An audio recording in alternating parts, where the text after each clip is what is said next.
How's it going, Rogues Gallery, and welcome to another Gundam card game video here on Red Zone Rogue. Today we have a news recap of, well, we actually got some news to talk about, as well as some stuff that I've been kind of holding off on until we have a little bit more things to talk about, including some cards that we haven't talked about yet here on the channel. They are red cards, and I'm really excited for them because, obviously the guy named Red Zone Rogue is excited about the red cards. So, without further ado, let's just get right into the news. It's not going to be a super long one, but we have some really interesting stuff to talk about. So, we have some cards. Let me jump to the actual overlay here.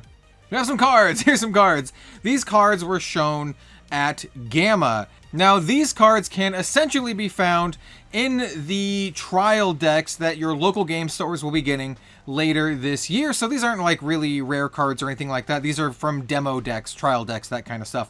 But we can still kind of get a glimpse as to what the red color has on offer. We have some more to talk about as well. And before we get really started talking about these, I do want to give a big shout out to Jim. His name is Jim Radchek. That's the first person I saw all of these, posting all of these photos. So I just want to give credit where the credit is due. All right, so let's talk about the cards here. So we have this card here, which is called Close Combat. It is a command card, and it has a burst effect of activate this card's main effect, and it has main action, choose one enemy unit, deal it 2 damage for a level 2 2-cost card. It is a command card. It can be played during main or action, so you can kind of activate this kind of at like fast speed essentially on your opponent's turn, because you can activate this when they declare an attack or at the end of their turn, or on your turn whenever.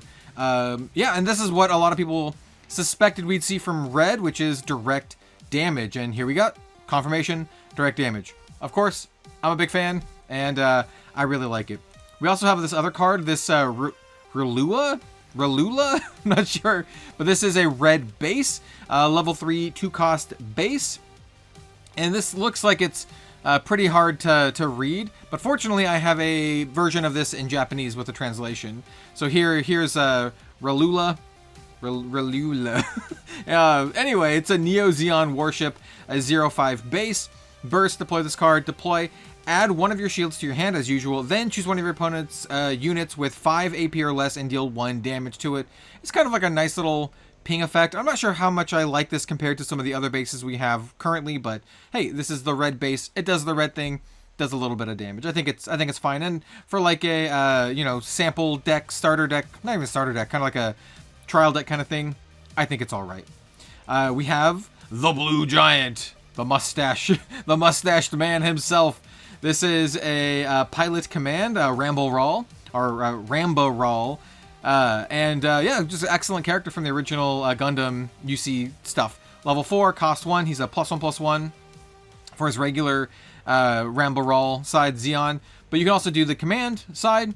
Action, choose one friendly unit. It can't receive battle damage from enemy units with 2 AP or less during this battle, which is kind of interesting. I do like how he has the Zeon train. The art just looks fantastic. He is the Blue Zaku pilot. But yeah, Rambo Rawl is he's a really interesting character. Next up, we have a bunch of other cards. So we have Indignation with this artwork, man. I can't remember the name of this dude, but he's from Unicorn. He's kind of like Full Frontal's like fanboy. Anyway, level 2, cost 1, command. Oh, his name is Angelo Super. Anyway, Indignation, main action, choose a friendly unit. It gets +2 AP during this turn. For 1 drop, 2. That's pretty good actually. So it's a +2 pump for the attack. Otherwise, he's just a +1/0 Neo Zeon pilot, which could be good. You could have your whole like Neo Zeon full frontal style deck. We also have this Goof. This is the Blue Zaku Gauf.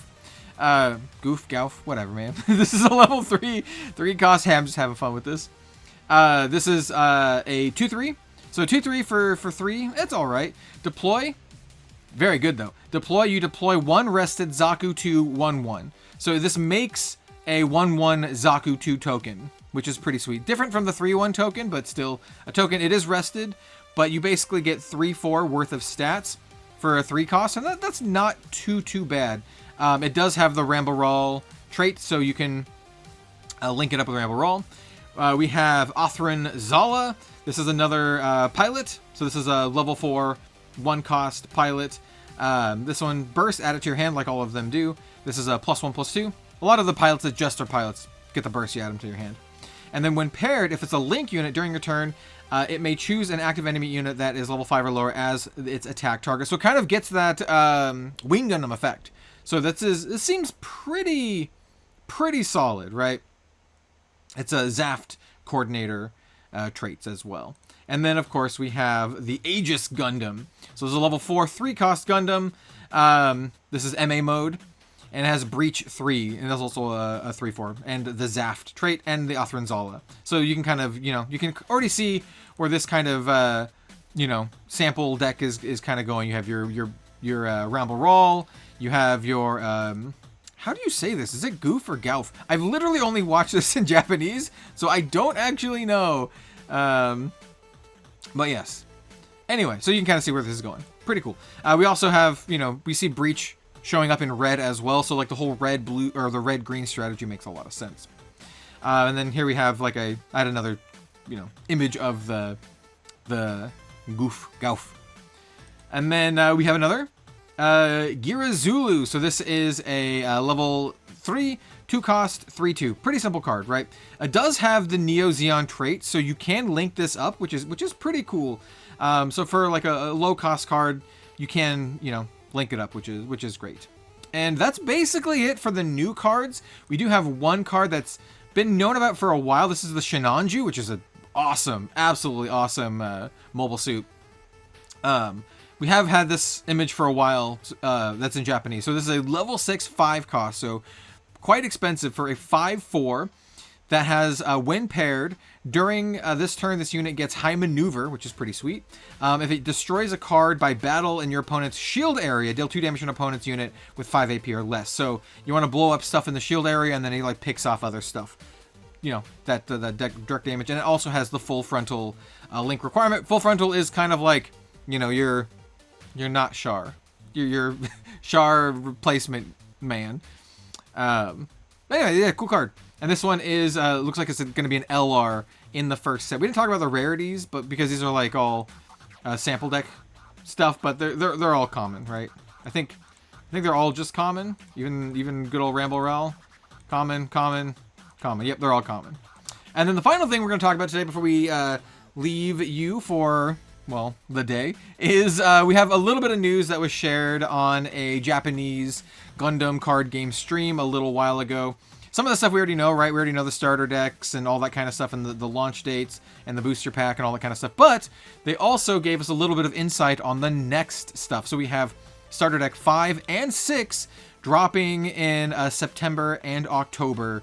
And then October, we're also going to be getting set 2, which is pretty cool. This one here is pretty interesting. We get we get this starter deck like a month before the second set and the 6th deck. So interesting to see what kind of like permutation this one's going to take. But yeah, that's all of our Gundam news today. Let me know what your favorite cards are down below. I actually like the way they're going with kind of like this this kind of deal, right? You have your quick speed, deal 2 damage kind of effect. In other games that are similar to this, like Shadowverse Evolve, which is very similar to the Gundam card game, you have 1-drop effects that do this. So it seems a little bit slower to deal damage. So I still feel like board control is going to be a really, really big thing for the Gundam card game, especially going into set 1. And yo, the Sinanju is baller though. So yeah, let me know what your favorite stuff is in the comments down below. And let's go back to me. Hello, it's me again. Yeah, let me know. Let me know all that good stuff. Don't forget to like, comment, subscribe if you dig the content, especially the Gundam content. And we'll see you later.